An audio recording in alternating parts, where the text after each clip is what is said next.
పశ్చిమ గోదావరి జిల్లా భీమవరంలో తమ్ముడిని తల్లిని అన్న ప్రస్తుతం ఇది సంచలనంగా మారింది. ప్రస్తుతం మనం పశ్చిమ గోదావరి జిల్లా భీమవరంలోని శంకర పద్దయ్య వీధులు ఉన్నామో, ఏదైతే ఈ ఘటన జరిగిన ప్రాంతం ఏదైతే ఉందో ఆ ప్రాంతంలో వీరు నివాసం ఉండేది పైన గునుపూడి మహాలక్ష్మికి ఇద్దరు కుమారులు, ఒక కుమార్తె. మొదటి కుమారుడు శ్రీనివాస్ ఎవరైతే ఉన్నారో తనకి 37 సంవత్సరాలు, రెండవ కుమారుడు రవితేజకు 33 సంవత్సరాలు. వీరు ఇద్దరు కాకుండా ఇంకొక సిస్టర్ కూడా ఉంది వీరికి. అయితే ఈమె బెంగళూరులో నివాసం ఉంటుంది.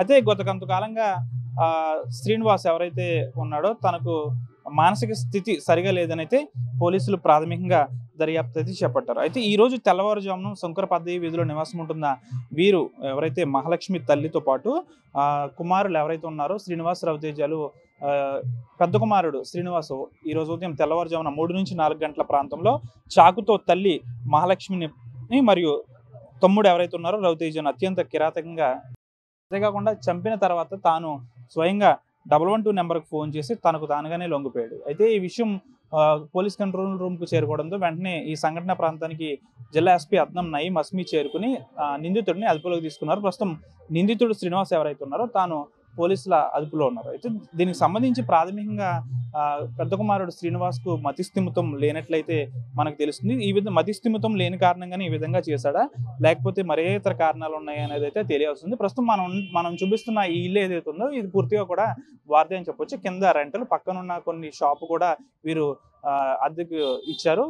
అయితే దీనికి సంబంధించి ప్రాథమికంగా పోలీసులు విచారణలో అయితే ఒక విషయం తెలిసింది ఏంటంటే, పెద్ద కుమారుడు శ్రీనివాస్కు మానసిక స్థితి సరిగా లేకపోవడం వల్ల ఈ విధంగా చేశాడని అయితే పోలీసులు ప్రాథమిక అంచనాకు వచ్చారు. అయితే దీనికి సంబంధించి వివరాలు ఇంకేమైనా అంటే ఆర్థిక కారణాలు ఏమైనా ఉన్నాయా, లేకపోతే మరే కారణాలు అనేది తెలియాల్సింది. ప్రస్తుతం ఎవరైతే మహాలక్ష్మికి సంబంధించి ఇద్దరు కుమారులు ఎవరైతే ఉన్నారో శ్రీనివాసు, రవితేజ వీరిద్దరికి కూడా వివాహాలు అయితే కాలేదు. అయితే శ్రీనివాసు, రవితేజ తండ్రి ఎవరైతే ఉన్నారో తను కరోనా టైంలో మరణించిన పరిస్థితి కూడా నెలకొంది. వీరికి సంబంధించి ఒక చెల్లి కూడా ఉంది. అయితే ఆమె బెంగళూరులో ఉంటుంది. ప్రస్తుతం ఎవరైతే శ్రీనివాస్ ఉన్నారో తాను మానసిక స్థితి సరిగా లేదని పోలీసులు ప్రాథమిక అంచనాకు వచ్చారు. అయితే ఇదే కారణమా, లేకపోతే మరే ఇతర కారణాలు ఉన్నాయనే దానిపై కూడా పోలీసులు వేగవంతమైన విచారణ అయితే చేపట్టారు. ప్రస్తుతం భీమవరంలో ఈ విధంగా జరగడంతో ప్రస్తుతం ఇదంతా కూడా హాట్ టాపిక్ గా మారింది. జిల్లా వ్యాప్తంగా పెను సంచలనంగా మారింది. డబుల్ మర్డర్ కేసు కావడంతో పోలీసులు దీనిపై దృష్టి పెట్టారు. ప్రస్తుతం నిందితుడు ఎవరైతే ఉన్నారో తాను శ్రీనివాసు ఎవరైతే ఉన్నారో తాను హత్య చేసిన అనంతరం కూడా పోలీసులకు తనకు తానే లొంగిపోయాడు కాబట్టి ప్రస్తుతం అతని నుంచి వివరాలు రాబట్టే పనిలో పోలీసులు ఉన్నారు. వీడు చంద్రశేఖర్తో మన టీవీ పశ్చిమ గోదావరి జిల్లా భీమవరం నుంచి. ఈ యొక్క అన్ఫార్చునేట్ ఇన్సిడెంట్ నిన్న రాత్రి ఇక్కడ జరిగింది. దీంట్లో కొంత ఫ్యామిలీ మెంబర్కి, బ్రదర్కి, తర్వాత మదర్కి కిచెన్ నైఫ్ వాడేసి చంపడం జరిగింది.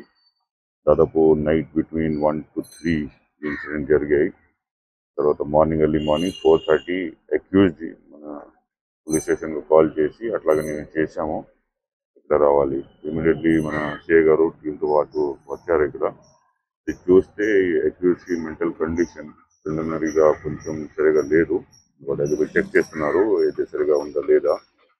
కోవిడ్ టైంకి ఇది ఫాదర్కి డెత్ అయ్యడం జరిగింది. అప్పటి నుంచి కొంచెం ఫ్యామిలీలో అలాగే ఉంటుంది పరిస్థితి. నిన్న కూడా ఈ బ్రదర్ ఆయనకి తిట్టారు బయట చేసి గొడవ కానీ కేకలు చేసి అట్లా చేయలేదు, along with other neighbours and other people on the road. దానివల్ల అది చాలా కోపంలో వచ్చేసి అట్లా మల్టిపుల్ స్టాబింగ్ చేసేసి ఘటన జరిగింది. So now securing of more sister is there. Local to global news at your finger tips. మీ చేతిలో ఒక ఆయుధం. Download raw TV app. Media legend Ravi Prakash is back.